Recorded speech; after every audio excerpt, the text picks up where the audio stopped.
Picture this. You're at a family gathering. Maybe it's Sunday afternoon at Grandma's house. The room is warm with conversation. Dishes clinking somewhere in the kitchen. People passing the baby around one by one. And your baby? Completely fine. Laughing, reaching for toys, calm in someone else's arms. Then you walk into the room. The moment your baby sees you, everything changes. Their face crumples, their tiny body stiffens, and within seconds, they're crying so hard, it feels like the entire room is staring at you. Someone jokes, "Wow, guess they don't want mom today." Everyone laughs a little, but inside, your stomach drops. Because exhausted parents everywhere secretly carry the same fear. Why does my baby cry more with me than with anyone else?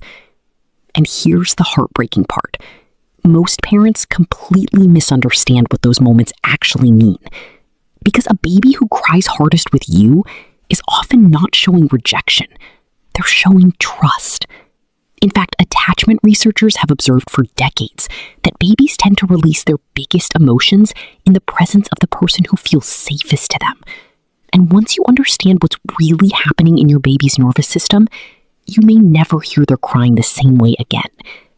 For today, I will be talking about the real psychological reason babies often cry more with their primary caregiver, and why, painful as it feels, it may actually be one of the strongest signs of secure attachment. Babies do not always cry hardest around the people they fear. Very often, they cry hardest around the people they trust most. Think about your own life for a second. How many adults hold themselves together all day long? At work, at school, around strangers, in public. They smile, they stay polite, they function. And then they finally get home, close the door, sit on the edge of the bed, and suddenly the emotions hit all at once. Not because home feels unsafe, because home is the one place where their nervous system finally lets go. Your baby is doing something incredibly similar. During the first year of life, babies experience the world almost entirely through their nervous system. Every sound, face, smell, light, temperature change, and social interaction floods into them constantly. And unlike adults, they can't organize those sensations. They can't say, "I'm overwhelmed, I'm overstimulated, I'm tired but fighting sleep." Their body simply absorbs everything until eventually the system overloads. And when that emotional pressure needs somewhere to go, babies instinctively release it in the safest place they know. You. That's why a baby can appear calm with relatives all afternoon, then completely unravel the moment you hold them. Not because you caused the storm, because you became the safe place where the storm could finally come out. One pediatric sleep specialist explained it this way. Babies often save their biggest emotions for the person they trust to survive them. And honestly, that changes everything. Because suddenly the crying stops sounding like rejection and starts sounding like emotional homecoming. Do you know that when babies are around unfamiliar people, even loving family members, their nervous system is actually working very hard?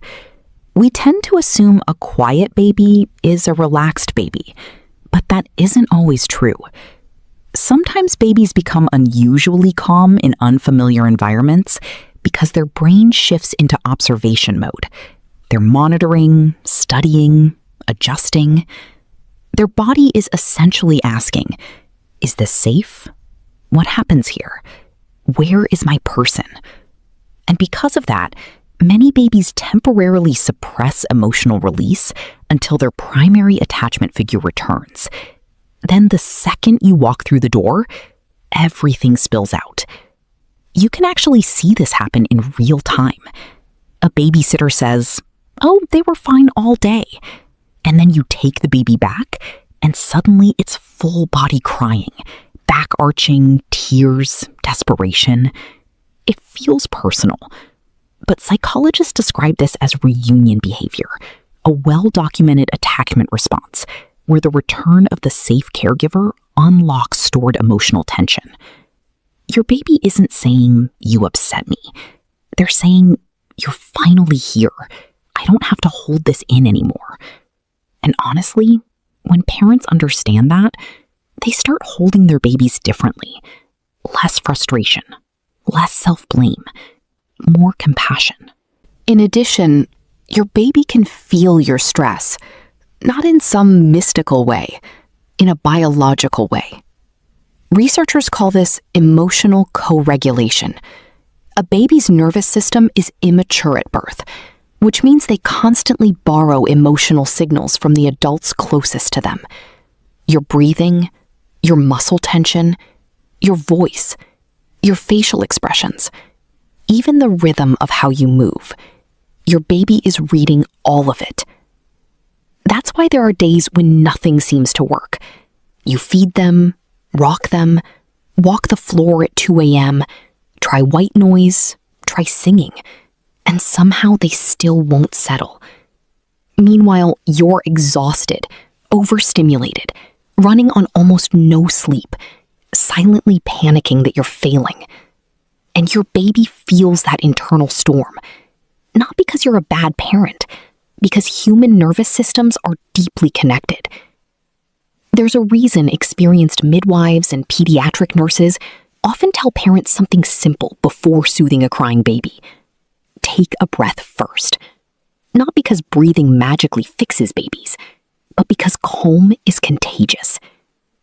At the same time, this is important. You do not need to be perfectly calm all the time. Perfectly regulated parents do not exist. Children do not need perfection to develop secure attachment. According to attachment researcher John Bowlby, what children need most is emotional reliability, a caregiver who returns, reconnects, and remains emotionally available over time. That means your baby does not need a flawless nervous system. They need you. One of the biggest changes in your baby's first year happens when they realize something profound. You and they are separate people. Suddenly, your baby understands that the person who provides comfort, warmth, food, and safety can actually leave. To an infant's nervous system, that realization feels huge. That's why babies often become upset when they see shoes, keys, or signs that you're about to go. They aren't being difficult. They're responding to the possibility of losing their safe place. But every time you leave and return, you teach a powerful lesson. People can go away and still come back. And that lesson becomes the foundation of lifelong emotional security. Every exhausted parent eventually wonders, what am I supposed to do when nothing works? When the crying won't stop, the answer is often simpler and more powerful than we think. Your baby doesn't always need a perfect solution. Sometimes they simply need you to stay. Attachment psychology calls this being a secure base, a calm, reliable presence during difficult emotions. Every time you remain close, you teach your child that big feelings are safe, support is available, and they never have to face distress alone. These moments shape far more than childhood. They become the foundation for trust, resilience, healthy relationships, and emotional security throughout life. The midnight rocking, the hallway pacing, the exhausted whisper of "I'm here" may feel small today, but they are quietly helping build the person your child will become. Years from now, many parents are surprised by what they miss most. Not the sleepless nights or the exhaustion, but being their child's safest place. Because one day, almost without noticing, the tears fade, the tiny hands stop reaching, and your child begins carrying more of life on their own. But right now, in the clinginess, the crying, and the constant need for you, your baby is sending a powerful message. You are my safe place. That isn't failure. It's secure attachment, deep trust, and love in its very first form. If this video helped you see your baby's behavior differently, subscribe for more parenting psychology videos every week, because children's behavior is almost always communicating something deeper than we realize. And before you go, tell me in the comments, does your baby cry more with you than anyone else? And what's the moment that always gets you?